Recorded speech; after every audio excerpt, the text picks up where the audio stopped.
Wednesday. I hope you're all well and brewing lots of beer.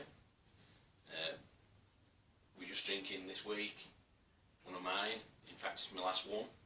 My New Zealand Pilsner that I did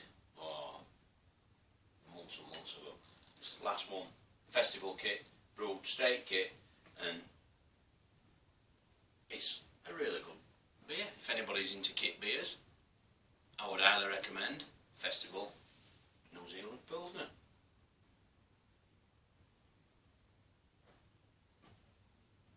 Yeah, not bad.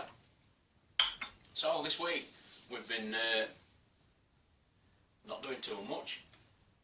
If you remember last week, I showed you, last week before, whenever, one of the weeks, I showed you St Peter's Golden Ale I was doing.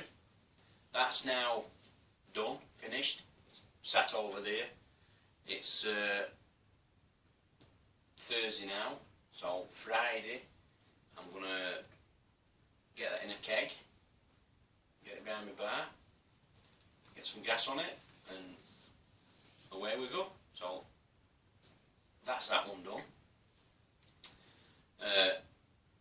No other brewing as such. I said last week, in last week's Homebrew Wednesday, I were hoping to brew at weekend if work didn't interfere. And for those of you on BrewTube, you'll have known that work interfered, and I had to work Saturday, Sunday, so it never happened. But it's going to happen this weekend, believe you or me. Saturday's wife's birthday, so we're going out for a meal and a few bits and bats. So Saturday's probably dead and gone, but Sunday I think I'm on and I'm going to brew. I've got a kit here what I got from Harry, one of my purchases at Kent, and can I just say that the quality of Harry's business is spot on. You all know him. Most of you buy stuff from him, and from the minute I put my order through, I was getting emails through saying its order's been done, transaction's done, and every step away. And for anybody that's new to all grain like me, or just dabbled a little bit, I would highly recommend going to Harry for your first proper kit, because it's foolproof really.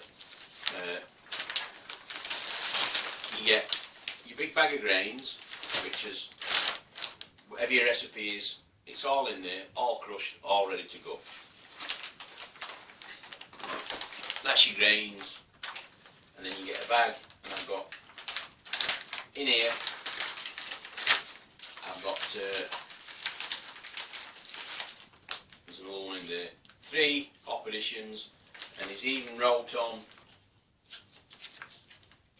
it's even wrote on what additions, what and when, and then you get your yeast, Protafloc tablet, and one of the best things about it, especially if you're new to it, you get instructions, and they're not instructions to the letter as such, but they're a very good guide to helping you and giving you hints and tips and what have you. And you've got 12, it was right up to 21 steps showing you, you know, like he's got step 1, fill your pan with 12 litres of water and heat to 78 degrees. Add water to mash tun. Add grains, stir consistently, void lumps, dough balls, blah blah blah. And it basically, it walks you through an whole grain. So that, for any that's new to it, which I am fairly new to it, it's a godsend. And why not? And he's just a local lad like we are. He started in his back garden and now he's got a brewery and a pub and the rest of it. So, well done Harry, and spot on. So, that's Harry, that's his kit, and that's what I'm brewing. Oh, I never told you what it is. It's a bitter kit, is it? An English bitter? Can't remember what it was. It's a bitter kit anyway. So that's going to be brewed this weekend. I might get I'll get a bit of footage. Whether I'll get everything, I'll get bits and bats. So I've got that, and then I'd like to give another shout out to this Facebook group that's been started, BrewTube, because it's fantastic. For instance, last Saturday, once an old couldn't brew, I thought, right, I'll get myself set up right for next weekend, and I'm going down no chill cube route rather than the walk chiller and all that jazz. So I had a quick look, and I went on Amazon and I put in no chill cubes in and that, and I couldn't find any. Won't coming up. And so I went on Facebook, BrewTube, just put a quick comment in. Does anybody know where to get chill cubes from? And I got a list of comments back. Oh, try so-and-so, do this, do that. And one or two mentioned Jim Payne. He'd done a video on it, I don't know, 2 or 3 weeks back, saying he bought some from Amazon and he left a link. So I thought, fine, went straight there, click link, boom, ordered 2, and I've got 2 of these.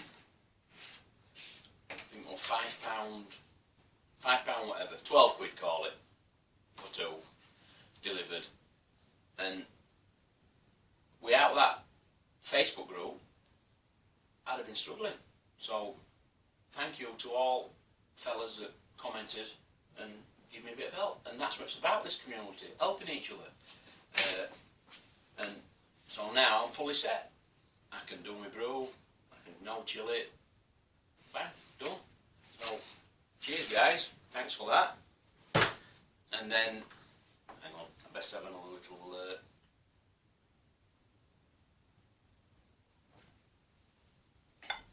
my next big thank you is to Keg Kingdom, yet again. That's all I seem to do with them, is just thank them. You might remember, I'm going back quite a few months now, I got a keg. I got a keg from Keg Kingdom and I did Golden Stag. And everything was fine. Put my Golden Stag in keg, put it on bar. But that particular night I was in here having a drink, and at that time I'd only got 2 kegs running off 1 regulator, and I was drinking off 1 of the taps. So I'd got it set at serving pressure about 8 psi, something like that. So all I did, the Golden Stag, I put in, clipped gas on, and it was set at 8 psi. When I'd done, we went in the house, I just turned my gas up. I disconnected what I was drinking off and turned my gas up to, I think it was 20 or 25 psi on Golden Stag, so it had carbo.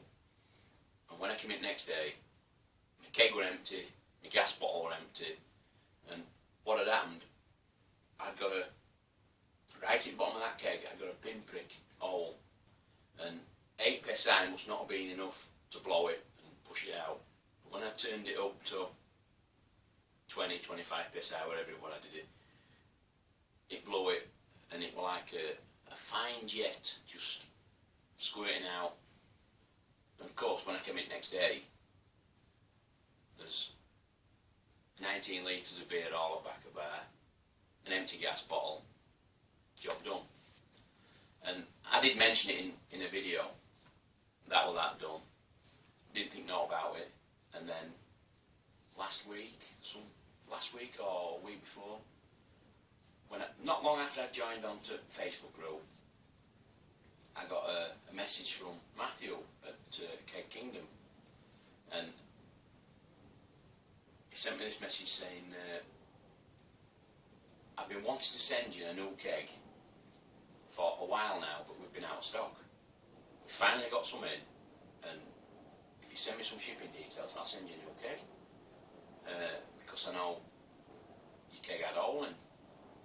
Well, I never contested that the keg were faulty or anything, because you buy them as used and they come as like seen sort of thing, and I just thought it would look a drawer, I bought a bad one, and that was that.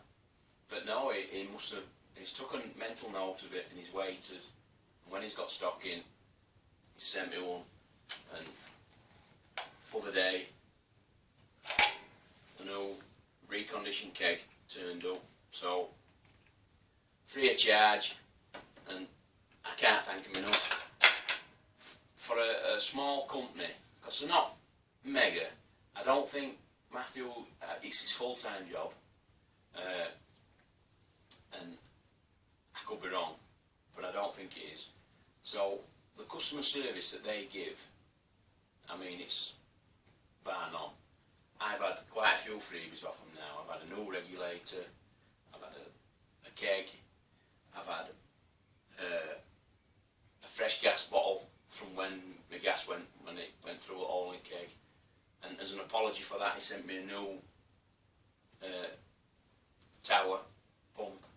So the service they give is by far the best I've ever had, and all my John Guest fittings, I need a 3-4 way gas distributor and stuff like that I've got to get. They'll all be coming from them, without a doubt. And I urge anybody that wants kegs, gas fittings, anything like that, Keg Kingdom, because if there's anything wrong, they'll look after you. They really, really will. And I think that's that. I think that's put everything to bed this week, what I need to talk about. Yeah, I don't think there's anything else. So we'll leave it there, and I hope to see you all next week with some more ramblings. So until then, cheers everybody.